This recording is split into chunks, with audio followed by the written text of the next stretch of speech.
Welcome back. It is Friday, which means we're once again joined by Trish Rout with Southwest Florida Crime Stoppers, showing us some of the bad guys we need to be on the lookout for. Absolutely. Good weekend to make some money and start off your summer with a little extra cash in your pocket. And we're starting off our list this week with a scorned woman who picked the wrong house to take out her frustrations on. There's a felony warrant for the arrest of Dreme Benjamin, wanted for violating terms of her probation following an arrest for criminal mischief. Deputies say the 56-year-old showed up at a Lee County home and took a crowbar to a truck parked in a driveway, thinking it belonged to her ex-boyfriend, whom she'd recently caught in an act of infidelity. But as it turns out, she had the wrong guy and the wrong truck, leaving the victim with several $1,000s in damage to his vehicle. Her act of misplaced aggression left her in jail for the night on a charge to which she eventually pled guilty. Benjamin was placed on 60 months of state probation, which meant no drugs, no booze, and attending a behavior change counseling program. However, she violated those terms last week, triggering a new warrant for her arrest. Benjamin has 3 priors on her record for drugs and other probation violations. She is 5'8", 140 pounds, and was last known to be living in Bonita Springs. Next up is a guy who had the gall to rent out a home that he had absolutely no ties to. Deputies are on the hunt for Scott Bloomer after he violated probation last week on a charge of fraud and grand theft. Investigators say Bloomer was hired to do some repair work at a Fort Myers home while the owner was out of state. After he completed the job, Bloomer decided to capitalize on the vacant property and put a for rent sign out front with his number on it. He got a quick response and took a $1,500 deposit for the first month's rent.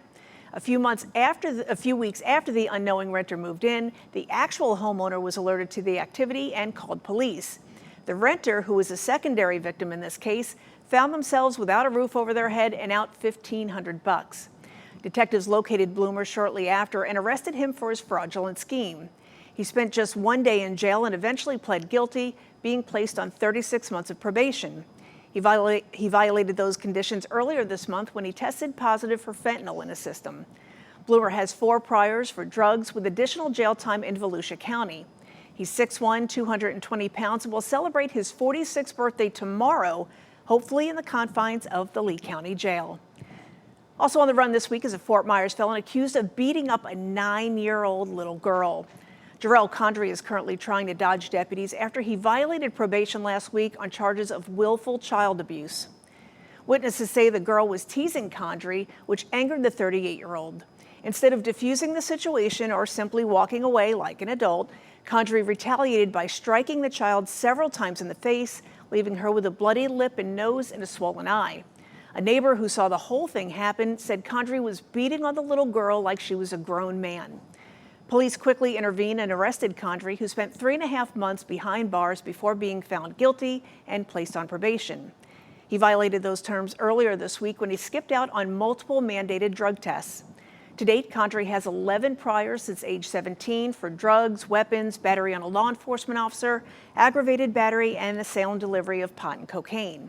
He is 5'8", 150 pounds, and was last known to be living in Dunbar. And last on this week's list of lawbreakers is a guy who took advantage of an Estero business owner who had already lost nearly everything he had during Hurricane Ian. Detectives are on the hunt for Jessup Douglas, who failed to appear in court last week on charges of grand theft and uttering forged bills. The victim in this case had a business that was ravaged by the floodwaters of Ian. After the storm passed, he hired Douglas as part of a crew to help him find any of his belongings that could be salvaged in the debris.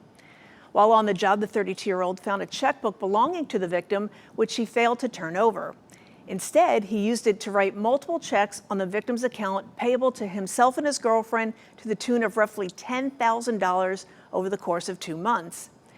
Banking records aren't that hard to trace back, and it didn't take long to find Douglas guilty of the charges. As a penance, he was placed on 60 months of state probation, which he recently violated on multiple counts. He was ordered to face the judge last week, but instead chose to bail. Douglas has 7 priors for battery, resisting, and theft. He is 6'2", 195 pounds, with a tattoo of the name Brittany and a large eagle on his neck, the Grim Reaper on his right arm, and a cross on his right hand. And upon his arrest, Douglas will be held without bond. And as always, if you recognize any of the fugitives we featured here today, you're asked to call the Crime Stoppers hotline at 1-800-780-TIPS. All callers will remain anonymous and will be eligible for a cash reward of up to $3,000. A lot of these guys are repeat offenders, and Jerel Condre beating on a young girl, you know, that's not the kind of guy we want walking around our community. And they could be anywhere, really, so it's just important to keep your eyes peeled. Absolutely. Thank you so much, Trish. Thanks, Megan.